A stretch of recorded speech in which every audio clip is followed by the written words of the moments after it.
ಇವತ್ತು ಎಣ್ಣೂರು ಕದರೇನಹಳ್ಳಿ ಗ್ರಾಮದಲ್ಲಿ ಕಲಿಕಾ ನಾಡ ಹಬ್ಬ ಆಚರಣೆ ಆಗ್ತಿದೆ. ಇದು ತುಂಬ ನಮ್ಮ ಗ್ರಾಮದ ಪರವಾಗಿ ನಾನು ತುಂಬ ಸಂತೋಷವನ್ನು ವ್ಯಕ್ತಪಡಿಸ್ತೇನೆ.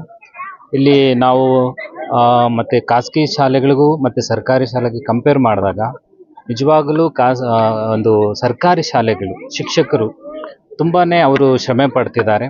ಮಕ್ಕಳಿಗೆ ಕಲಿಸಬೇಕು, ಅವರನ್ನು ಒಂದು ಪಟ್ಟಣದ ಖಾಸಗಿ ಶಾಲೆಗಳಿಗಿಂತ ಉನ್ನತವಾಗಿ ನಾವು ಅವರನ್ನು ಬೆಳೆಸಬೇಕನ್ನೋ ಪ್ರಯಾಸ ಇವತ್ತು ಕಾಣುತ್ತಾ ಇದೆ. ನಿಜವಾಗಲೂ ಇಂಥದಕ್ಕೆ ಇಂಥ ಒಂದು ಕಾರ್ಯಕ್ರಮಗಳು ಪ್ರತಿಯೊಂದು ಗ್ರಾಮದಲ್ಲಿ ಸರ್ಕಾರಿ ಶಾಲೆಗಳಲ್ಲಿ ನಡೆಯುವಾಗ ನಿಜವಾಗಲೂ ಒಂದು ಮಾದರಿ ಮಕ್ಕಳಾಗಿ ಇಡೀ ಪ್ರಪಂಚಕ್ಕೆ ಅಥವಾ ನಮ್ಮ ಭಾರತ ದೇಶಕ್ಕೆ ಸರ್ಕಾರಿ ಶಾಲೆಯ ಮಕ್ಕಳು ಮಾದರಿ ಆಗ್ತಾರೆ ಅನ್ನೋದು ನಾನಿವತ್ತು ಗಮನಿಸಿರುವಂಥದ್ದು ಸರ್. ಅದಕ್ಕೆ ನಮ್ಮ ಇಡೀ ಗ್ರಾಮದಿಂದಾಗಲಿ ಮತ್ತು ಪಂಚಾಯಿತಿ ಮಟ್ಟದಿಂದಾಗಲಿ ಮತ್ತು ಇಲಾಖೆಯಿಂದಾಗಲಿ ಎಲ್ಲರೂ ತುಂಬ ಅದ್ಭುತವಾಗಿ ಸಹಕಾರ ನೀಡಿದ್ದಾರೆ. ಇವತ್ತು ನೋಡ್ಬೋದು, ಮಕ್ಕಳ ಆಸಕ್ತಿ ನೋಡ್ಬೋದು, ಶಿಕ್ಷಕರ ಆಸಕ್ತಿ ಅಥವಾ ಪೋಷಕರ ಆಸಕ್ತಿ ತುಂಬ ಅದ್ಭುತವಾಗಿದೆ. ಇಂಥ ಕಾರ್ಯಕ್ರಮಗಳು ನಡೆಯೋದ್ರಿಂದ ಖಂಡಿತವಾಗಲೂ ಮೇಡಮ್ ಅವರು ಹೇಳಿದ ದಾಖಲಾತಿ ಕುರಿತು ಖಂಡಿತ ದಾಖಲಾತಿ ಹೆಚ್ಚಿಸಲಿಕ್ಕೆ ಇದೊಂದು ಅವಕಾಶ ಅಂತೇಳಿ ನಾನು ಇವತ್ತು ಹೇಳಲಿಕ್ಕೆ ಇಷ್ಟಪಡ್ತೇನೆ. ತಾಯಿಯವರು ಸದಸ್ಯರಾಗಿ, ಅಧ್ಯಕ್ಷರಾಗಿ, ನಾನು ಸದಸ್ಯನಾದ ಮೇಲೆ ಈ ಒಂದು ಗ್ರಾಮದ ಸ್ಕೂಲು ಚಿಕ್ಕಬಳ್ಳಾಪುರದಲ್ಲಿ ಮಾದರಿ ಸ್ಕೂಲ್ ಮಾಡಬೇಕನ್ನೋದು ನನ್ನ ಕನಸಾಗಿತ್ತು. ಆದರೆ 10 ಲಕ್ಷ ಅನುದಾನ ತಗೊಂಡು ಬಂದು ಕೆಲಸ ಪ್ರಾರಂಭ ಮಾಡಬೇಕಾದ್ರೆ ಕೆಲವೊಂದು ಕಾರಣಗಳಿಂದ ಅದು ನಿಂತು ಹೋಯಿತು. ಹಾಗೆ ನಾನು ಶಿಕ್ಷಕರೇನು ನನಗೆ ಕೇಳ್ತಿದ್ರು, ಟೈಲ್ಸ್ ಬೇಕಂದ್ರು ಟೈಲ್ಸ್ ಹಾಕ್ಸ್ಕೊಟ್ವಿ, ಸೋರಿತಾ ಇದಂದ್ರು ಮೋಲ್ಡ್ ಹಾಕ್ಸ್ಕೊಟ್ವಿ, ಬಾತ್ರೂಮ್ ಪ್ರಾಬ್ಲಮ್ ಅಂದರು ಅದು ವ್ಯವಸ್ಥೆ ಮಾಡಿಕೊಟ್ವಿ. ಯಾಕೆ ನಾನು ಶಿಕ್ಷಣ ಅಂದರೆ ನನಗೆ ಇಷ್ಟೊಂದು ಇಷ್ಟ ಅಂದರೆ, ಮಕ್ಕಳಿಗೆ ಎನ್ವೈರ್ಮೆಂಟ್ ಅನ್ನೋದು ತುಂಬ ಮುಖ್ಯವಾಗುತ್ತೆ. ಅವರು ಕಲಿಯುವಂಥ ವಾತಾವರಣ ಚೆನ್ನಾಗಿದ್ದಾಗ ಅವರು ಕಲೀಲಿಕ್ಕೆ ಆಸಕ್ತಿಯನ್ನು ತೋರ್ತಾರೆ.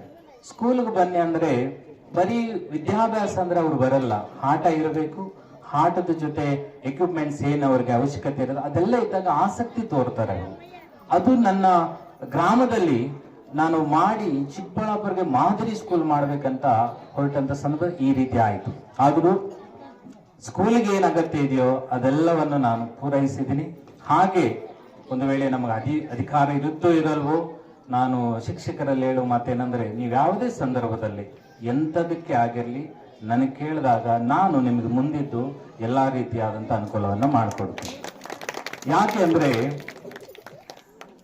ಒಂದು ವಿದ್ಯಾಭ್ಯಾಸ ಎಷ್ಟು ಮುಖ್ಯ ಅಂದರೆ, ಇವತ್ತು ನಾನಿಲ್ಲಿ ನಿಂತಿದ್ದೀನಿ ಅದಕ್ಕೆ ಕಾರಣ ವಿದ್ಯಾಭ್ಯಾಸ. ಯಾಕಂದ್ರೆ ನಾವು ಕೂಲಿ ಕೆಲಸ ಮಾಡೋರು ಒಂದು ಕಾರಣಾಂತರಗಳಲ್ಲಿ ಕೂಲಿ ಕೆಲಸ ಮಾಡ್ತೀವಿ. ಆದರೆ ಅದಾದ ನಂತರ ವಿದ್ಯಾಭ್ಯಾಸದ ಒಂದು ಇಂಪಾರ್ಟೆಂಟ್ ಏನಂತ ತಿಳ್ಕೊಂಡ ಮೇಲೆ ಕಂಟಿನ್ಯೂ ಮಾಡಿದಾಗ ಇವತ್ತು ಇಲ್ಲೇ ಅಲ್ಲ, ನಾನು ಹೊರ ದೇಶಗಳಿಗೆಲ್ಲ ಹೋಗಿ ಬರಲಿಕ್ಕೆ ಕಾರಣ ಆಗಿದ್ದು ನಮ್ಮ ತಂದೆ ತಾಯಿ ಸಂಪಾದನೆ ಆಸ್ತಿಯಿಂದಲ್ಲ, ಅದು ವಿದ್ಯಾಭ್ಯಾಸದಿಂದ ಮಾತ್ರನೇ. ಅದಕ್ಕೆ ಒರಿಸ್ಸಾದಲ್ಲಿ ನನ್ನ ಸ್ಕೂಲ್ ಇದೆ, ನಾಗಾಲ್ಯಾಂಡಲ್ಲಿ ಸ್ಕೂಲ್ ಇದೆ, ಈ ಥರ ಅನೇಕ ಕಡೆ ನಾನು ಎಲ್ಲ 30 ರಾಜ್ಯಗಳಲ್ಲಿ ಒಂದು ಸ್ಕೂಲನ್ನು ಓಪನ್ ಮಾಡಿ ತುಂಬಾ ಬಡ ಮಕ್ಕಳಿಗೆ ವಿದ್ಯಾಭ್ಯಾಸ ಕೊಡಬೇಕನ್ನೋದೇ ನನ್ನ ಒಂದು ಡ್ರೀಮ್ ಆಗಿದೆ, ಕನಸಾಗಿದೆ. ಸೊ ಅದು ಯಾಕೆ ಈ ರೀತಿ ಅಂದರೆ, ತುಂಬಾ ಬಡ ಮಕ್ಕಳು ಅವರು ತಂದೆ ತಾಯಿಗಳ ಪರಿಸ್ಥಿತಿಯನ್ನ ಅವರು ಪ್ರೋತ್ಸಾಹ ಇಲ್ಲದೆ ಎಷ್ಟೋ ಜನ ಪ್ರತಿ ವರ್ಷ ನಾನು ಚಿಕ್ಕಬಳ್ಳಾಪುರದಲ್ಲಿ ಸುಮಾರು 150 ಮಕ್ಕಳಿಗೆ ಅಮೇರಿಕದಿಂದ ಬರುವಂತ ಕೆಲವೊಂದು ಟೀಚರ್ಸ್ ಕರೆದವರು ಇದೇ ರೀತಿಯಾದಂಥ ವಾತಾವರಣ ಸೃಷ್ಟಿ ಮಾಡಿ 3 ದಿನಗಳವರೆಗೆ ಫನ್ ವಿತ್ ಲರ್ನಿಂಗ್ ಅಂತೇಳಿ ಆ ಒಂದು ಕಾರ್ಯಕ್ರಮವನ್ನು ನಾನು ಮಾಡ್ತೀನಿ. ನಿಜವಾಗಲೂ ಅದು ಈ ಒಂದು ಗ್ರಾಮದಲ್ಲಿ ಈ ರೀತಿಯಾಗಿ ನಡೀತಾ ಇದೆ ಅಂದರೆ ಎಷ್ಟೊಂದು ನಿಜವಾಗಲೂ ನಾವು ನಿಮ್ಮ ಟೀಚರ್ಸ್ ನೀವೇನಿದ್ರೆ ನಿಮಗೆ ನಿಜವಾಗಲೂ ತಲೆಬಾಗಿ ನಮಸ್ಕಾರ ಮಾಡಬೇಕು. ಅಷ್ಟೊಂದು ಮುಖ್ಯ, ನೀವು ಇಂಪಾರ್ಟೆನ್ಸ್, ನೀವು ಮಾತ್ರ ಸಾಧ್ಯ ಮಕ್ಕಳನ್ನ ಇಲ್ಲಿಂದ ಹೊರದೇಶದವರೆಗೂ ಪ್ರಪಂಚದ ಎಲ್ಲಾ ಕಡೆಗೆ ಅವರು ಬದುಕಬೇಕನ್ನೋದು ಮಾರ್ಗವನ್ನು ಸೂಚಿಸುವಂತ ನೀವು ತುಂಬಾನೇ ಮುಖ್ಯ. ಅದಕ್ಕೆ ನೀವಂದ್ರೆ ನನಗೆ ಇಷ್ಟ. ಸ್ಕೂಲ್ ಅಂದ್ರೆ, ಗೌರ್ಮೆಂಟ್ ಸ್ಕೂಲ್ ಅಂದ್ರೆ ತುಂಬಾನೇ ಇಷ್ಟ ನನಗೆ.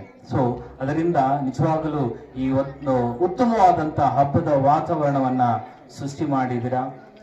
ನಿಜವಾಗಲೂ ಮಕ್ಕಳು, ಪೋಷಕರು, ಅನೇಕರು, ನಮ್ಮ ಅಧಿಕಾರಿಗಳು ಮಾತಾಡ್ತಿದ್ರು.